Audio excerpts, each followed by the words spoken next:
सर्वप्रथम तपाईं आफ्नो गुगलमा जानुहोस्, गुगल ब्राउजर खोल्नुहोस्। त्यसमा यहाँ ब्राउजरमा गएर तपाईं google.com भन्ने टाइप गर्नुहोस् र इन्टर गर्नुहोस्।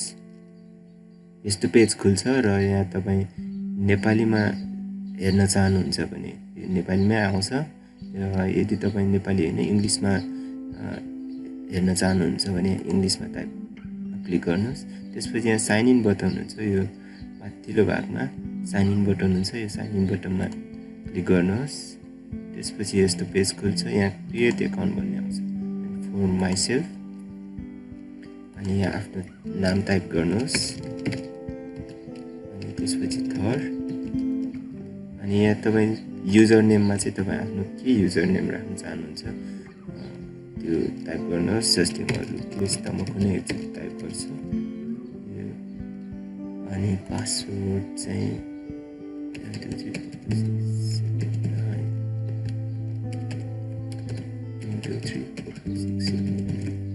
पासवर्डमा चाहिँ यो फर्स्टमा चाहिँ तपाईले आफ्नो के पासवर्ड राख्न चाहनुहुन्छ त्यो राख्नुहोस् र कन्फर्ममा चाहिँ यो अगाडि चाहिँ पासवर्ड राख्नु भएको थियो त्यही पासवर्ड राख्नु होला। अनि यति गरिसकेपछि चाहिँ नेक्स्ट थिच्नुहोस्। नेक्स्ट गरिसकेपछि चाहिँ यो यहाँ के मिस्टेक भएको छ यो गुगलले आफै देखाउँछ। That user name is taken, यो युजर नेम चाहिँ अरू कसैले पहिला नै लिइसकेको छ, त्यही भएर चाहिँ यो तपाईले लिन पाउनु भएन। त्यही भएर यो युजर नेम चेन्ज गर्नुपर्ने हुन्छ र पासवर्ड पनि अलि स्ट्रङ भएन अरे। मैले 1 देखि 9 सम्म राखेको थिएँ। यो चाहिँ नर्मली जसले पनि सजिलै थाहा पाउने पबले चाहिँ त्यो अलि स्ट्रङ पासवर्ड राख्नको लागि गुगल आफैले भनेको छ। अनि यो युजर नेममा चाहिँ यो पहिले युज भइसकेको छ, त्यसो भए अब कुन चाहिँ युज भएको छैन भनेर चाहिँ यो गुगलले आफै सजेस्ट गरेको हुन्छ।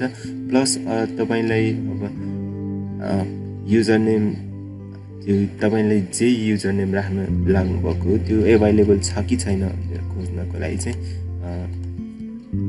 युजर एभाइलेबिलिटी चेक भनेर थिच्नुहोस्। अनि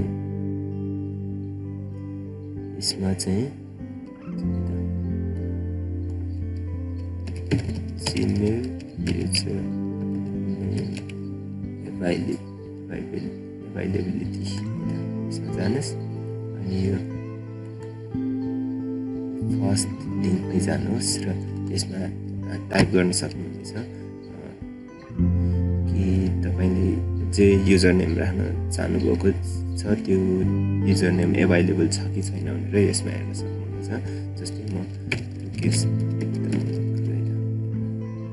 अलरेडी टेकन अरू कुनै मान्छेले चाहिँ यो लिइसकेको छ, त्यही भएर चाहिँ यो अलरेडी टेकन। अब यसमा म नम्बर 9 राख्छु, यो एभाइलेबल छैन। नम्बर तपाईँ पछाडि यसरी नम्बर थपेर पनि यो युजर नेम बनाउन सक्नुहुनेछ। म चाहिँ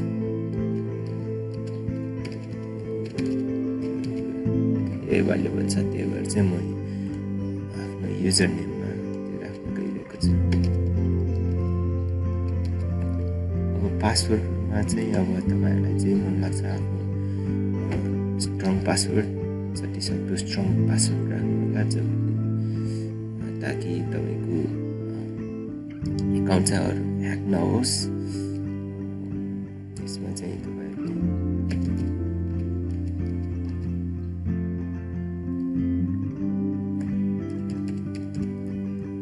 फर्स्ट पासवर्ड राख्नुहोस् अनि कन्फर्ममा फेरि सेम पासवर्ड राख्नु होला। यसरी भइसकेपछि चाहिँ नेक्स्ट बटन थिच्नुहोस्। अब यसमा तपाईको मोबाइल नम्बर माग्छ। मोबाइल नम्बरमा चाहिँ आफ्नो त्यो मोबाइल नम्बर थिच्नु होला।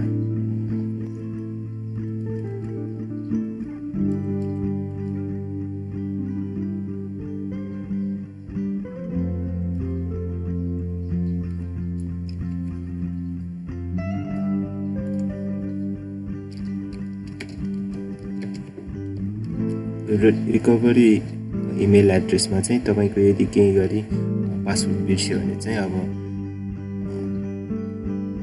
त्यो फेरि एकाउन्ट खोल्नको लागि तपाईले कुनै साक्षी जस्तै उसको एक इमेल एड्रेस राख्नुपर्ने हुन्छ। अनि त्यस्तो समस्या परेको बेला चाहिँ तपाईलाई गुगलले एउटा छुट्टै रिकभरी पासवर्ड त्यो साक्षी बसेको इमेल एड्रेसमा चाहिँ पठाइदिन्छ अनि त्यो लिङ्क पासवर्ड चाहिँ तपाईले फेरि रिकभर गर्न सक्नुहुन्छ। त्यही भएर यसमा राख्दा राम्रो, अब छैन भने नराख्दा नि केही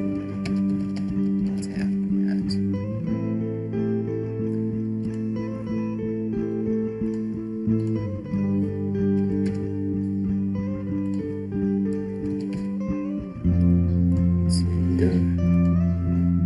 अनि यति भइसकेपछि नेक्स्ट बटन थिच्नु होला।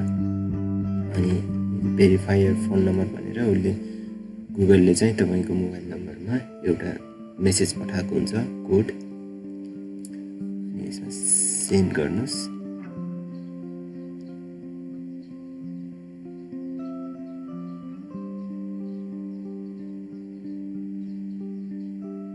एकछिन टाइम लाग्छ। गुगलले चाहिँ तपाईलाई मेसेज मार्फत चाहिँ वा कल गरेर भए पनि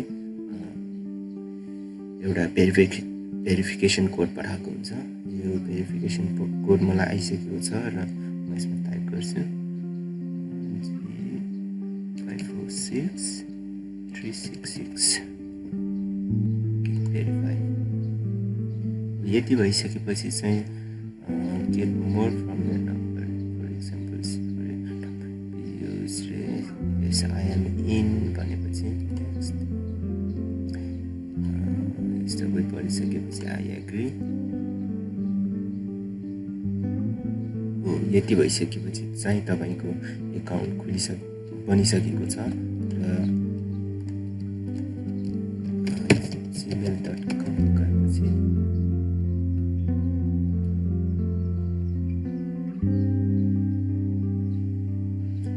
तपाईको इमेल यसरी खुल्छ। अब यो इमेल एड्रेस चाहिँ तपाईले थुप्रै अरू वेबसाइटहरुमा पनि युज गर्न सक्नुहुन्छ र इमेलहरु प्राप्त गर्नको लागि पनि युज गर्न सक्नुहुन्छ। धन्यवाद। आजको लागि यति नै। मेरो यो भिडियो तपाईलाई कस्तो लाग्यो वा तपाईलाई केही कमेन्टहरु छ भने कमेन्ट बक्समा गएर कमेन्ट अवश्य गरिदिनु होला ताकि म आफ्नो भिडियो अझै सुधार गर्न सकूँ। हस्त त।